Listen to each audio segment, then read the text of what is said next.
I feel a little nervous doing this. Back in front of the camera. Back in front of the camera. It's been a while. We realized at the time that this video drops, it's basically summer. We're actually going over February's budget, so stick around. Hey guys, welcome back. Like, seriously, welcome back to me. Welcome back to you. Nah. We're coming back to the DFM channel. I'm your host, Justine. This is my husband, Kyle. What's up? And this is your favorite series, Beers and Budgeting, where we go over our real income and expenses for every single month. And we do it while drinking a beer. And sometimes 4 months late. And sometimes 4 months late, but that's okay. Yeah.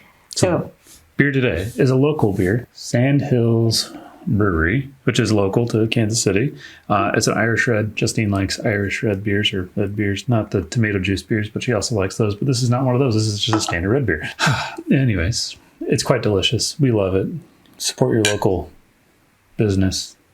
It is tasty. Yeah. It's a little carbonated. Yeah, it is. A little I feel like hoppy for an Irish red, but maybe not. I don't know. I like it though. Mm-hmm. So we're sharing one of those. Okay. While we go over a 4-month-old budget. Yeah. 5-month-old budget, 4-month-old. Just about. And why are we so late on this? I don't know. Baby, tongue tie, travel, house. Yeah, life. One of those things. Maternity leave. So we had our second daughter, Lucy, in January, right at the tail end of a historic blizzard in Kansas City, might I add. I think we talked about that in our last Beers and Budgeting. And since then, I've been on a very long maternity leave, which has been awesome. Kind of being in that baby blissful bubble up until recently. Kyle kind of mentioned we're in the middle of a tongue tie release thing, which was done yesterday. So anyway, it's taken us a long time to get to our budget. However, I did go through and add up all the income, all the expenses for every single month thus far. And my promise to you is that we're going to keep filming as much as we can so that we are up to date and we are sharing what we've always talked about is financial transparency in hopes that it helps you to make your own financial decisions and be proactive about budgeting every single month. We know it's late. This is more for you than it is for us at this point. It's for us too. I mean, I'm here for the beer. So this is really for Justine then. Okay. Thank you. Okay, this is our super budget template, which you can also purchase. I do have a free simplified version that you can start off with if you're new to budgeting. But if you're like, I really want to use what they're using, this is my super budget template that I will link for sale for you to check out and get a digital copy of this either using Google Sheets or Excel.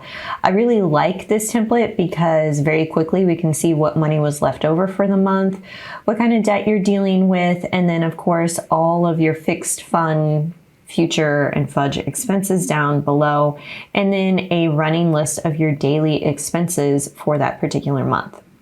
But Kyle always really likes to start up at the top and look at the bottom line. And the bottom line is we had $38.25 left over for February's budget. What? Yeah, it's pretty phenomenal. It's really good. So what happened this month? I feel like going back to February feels like, what did we even do? Oh yeah. Click on the actual. Did we have, it's a short month, so it's not like we had extra paycheck. Mm-hmm. Well, I want to actually go over what happened at the end of the month because we did some financial things. So the car insurance premium for the Subaru was paid in February, and we pay every 6 months. So this past one was $306, which means we have to save $51 per month every single month for car insurance premium for the Subaru. Okay. And if you're like, what? How is it that cheap? We have Progressive. Kyle's been like a lifelong Progressive member. I'm sure there's some sort of discounts with that. But also, we know exactly how to finesse the deductible in order to decrease the premium amount. If you're like, what? Check out my car insurance video. Yeah. It's old, but it still applies on how to figure out what your liability should be, collision, and if you opt in for comprehensive coverage. I think part of it too is it's a 2015. So it's It's 10-year-old car. Yeah, true. And we both work from home, so we don't put a lot of miles on it. Mm-hmm. So I think that has a big factor. We live in the boonies, so there's not a lot of traffic. True. Compared to LA, we in the boonies, yo. Different location. Another thing that happened in February is we opened a 529 plan for Lucy. And then we also officially opened one for Quinn. We had Quinn's open for a long, long time, but it was under your name because we had actually opened it prior to Quinn being born and getting a social security number for her. Ooh. Yeah, so did you know you can actually open a 529 plan under your name? So we opened one under Kyle's name, and then once you have baby and baby gets a social security number, you open up a second 529 plan, and then you can transfer that over to your beneficiary, which is what we did for Quinn. Also, we have both of our 529 plans with Vanguard, and the Vanguard plans used to have a $3,000 minimum for 529 plans. Now they have lowered it to $1,000, which I feel makes it so much more accessible to people who love Vanguard index funds, but also want to use their 529 plans. And you don't have a state-sponsored plan. When we lived in California, California does not offer a state-sponsored plan, which is why we opted to go with Vanguard. And we also just really like Vanguard. So there you go. Vanguard. Sponsor me. Okay, should we go through our fixed expenses and see how we spent money? I want to know, how did we bring in that much money? Because I'm paying myself more money. If only everyone's job was that easy. How'd you make more money? I just paid myself more money. Well, I was very, very conservative, let's see, a year ago on paying myself. Like I hardly paid myself anything because I was investing a lot of money back into my business. As a result, I was getting a lot of different income streams coming in, but I was very hesitant on spending that money because I was investing. It all made sense in my head at the time, but I also had saved and set aside money for maternity leave so that I could pay myself out. Is that making sense? Yeah. Okay. I know. It feels different than it did a year ago or even 2 years ago. But that's why, because I had saved so much money for that maternity leave, and I don't have to save money for maternity leave ever again. Hopefully. I should say probably. Probably, definitely. God, just keep going through the budget. We got like 17 more of these to do. Okay. So for February, we spent about $1,100 on preschool for our oldest kid.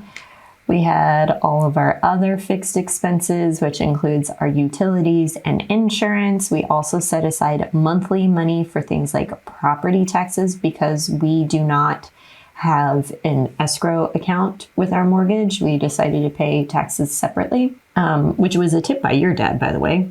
We just put that money into a high yield savings account and earn interest on that money, and then the interest we get to keep. Thanks, Dad. Yes. And we also pay our property taxes twice a year. That's another hack. You don't have to pay it all in one lump sum, but we do save for it monthly.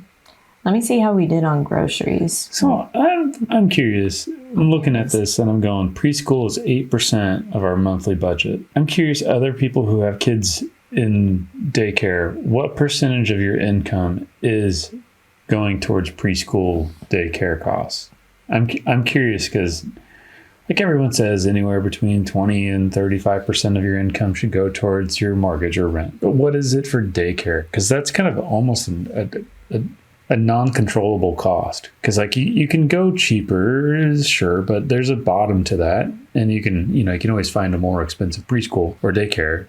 But I'm curious what those percentages are. Sure. Yeah.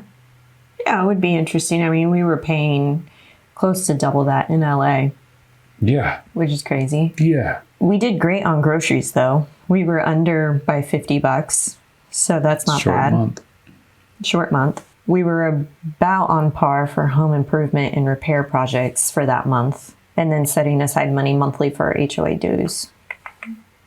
Let's take a look at fun. Fun, we did not go out to eat. Obviously, we had a newborn baby.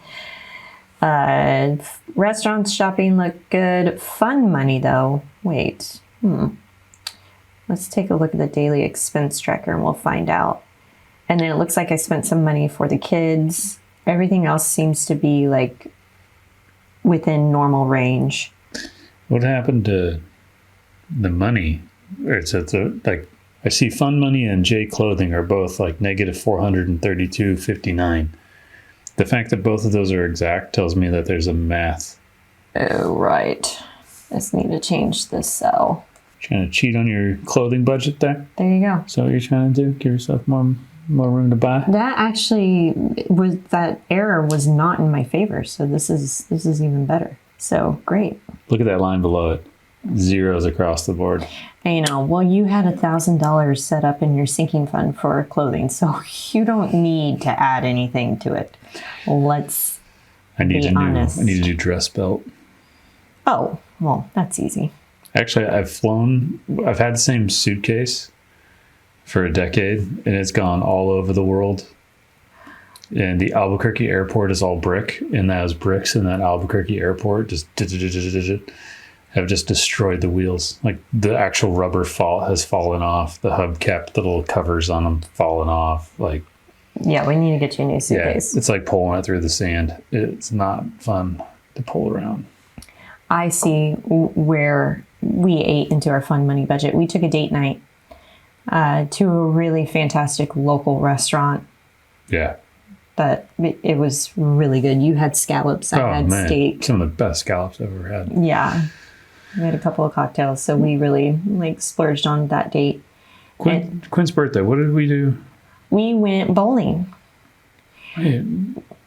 Oh, well, yeah, you paid for that in February. Advance. Okay. Yeah. Yeah, I was like, wait. I paid for that in advance. So this is really cool because the bowling alley supplied pizza, the party favors, decorations, plates, napkins, cups, lemonade. All we had to do was show up and bring a cake. I mean, it was that easy. Yes, that is exactly what we needed. We had just had Lucy. Yeah. And then 3 months later, we were trying to figure out what to do for her birthday party. So that was fantastic. And she had a blast. So that's where the fun money stuff went. I know we set aside money for the car fund. At least we are now. I don't know if it was actually pulling out in February, if that automation actually happened. Okay. So, but I can check Ally and see. Oh yeah, car fund, $500. There it is. There it is. So I'm not sure why it didn't. Okay, so we got $2,500 saved up for a car. All right. Well, in February. Yeah. And then home upgrades. The home upgrades is for things like the retaining wall in the backyard. Mm-hmm. Okay. Yep, exactly. Quinn's college fund is like, wow, I'll take it. Mm-hmm. Yeah, that's nice. Yep. And hers, Lucy's, has been stocked. And I actually stocked hers. That may have been pulled out in March, but I started hers at the same amount, so they're even. We started Quinn's at $3,000, and I also started Lucy's at $3,000. Okay. That said, there is money left over in February's budget that we can put towards home upgrades and just say, all right, $3,800 we can put towards the retaining wall in our backyard, which we desperately need when we're in the middle of doing that right now and it's May. Or we could 50-50 it and say, hey, half of the leftover money can go to the retaining wall and half of the money can go towards the nanny fund because we did hire a nanny for Lucy. And then that'll give us some buffer while we work that into our monthly budget moving forward. Gosh, I feel like we need like a buffer bucket where it's like just a bunch of random things that we need to save for that we know are coming, but I don't know how much they're going to cost. I don't know how much to budget for them. So you kind of just got to go. So wherever's fine, however you want to do it. I mean, we got to pay it all at the end anyways. Yeah. So I'm kind of like leftover budget money to retaining the wall and like nanny. Okay. That works. I think those are the two most dire situation things. We have a huge, I don't know, we've probably mentioned this several times, huge retaining wall in our backyard, but we need to reinforce it with another retaining wall in front of it so that we don't lose, the bottom doesn't fall out, essentially. Yeah. So we'll do that. Anything else for February? I feel like I have to look back in my photos to see what all happened. Nothing. We were taking care of Lucy. Yeah, we were kind of in a cocoon, just Yeah. trying to get to that 6-week peak. Yeah. Mm-hmm. I forgot about that. Wow, that went by fast. Yeah, thank God. It did. It doesn't go by fast for some folks. If you're one of those folks, glad you made it to the other side, Yeah, definitely. because it's tough. I also did want to mention, because sitting right here in front of me, that while I was on maternity leave, I was working on some merch for the website and for the shop. And one of the things that I'm really proud of that came out of it was this custom notebook. Hooray. So my friend Ryan, longtime friend and graphic designer, designed this cover for me, and I love the idea of doing a custom notebook.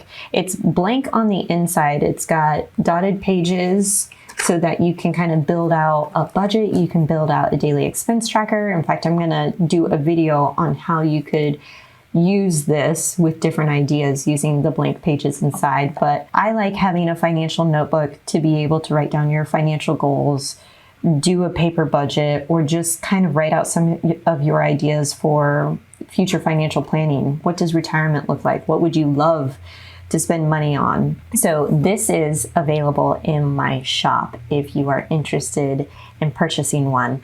I will leave a link to that below for you to check out. So I'm super stoked. It's just got really cool graphics on it that just are there to inspire you and do all the millennial money things. Okay. Like, pay for a retaining wall. Yes. God, it's so boring. Yeah, well, it's fun. Okay. Is it?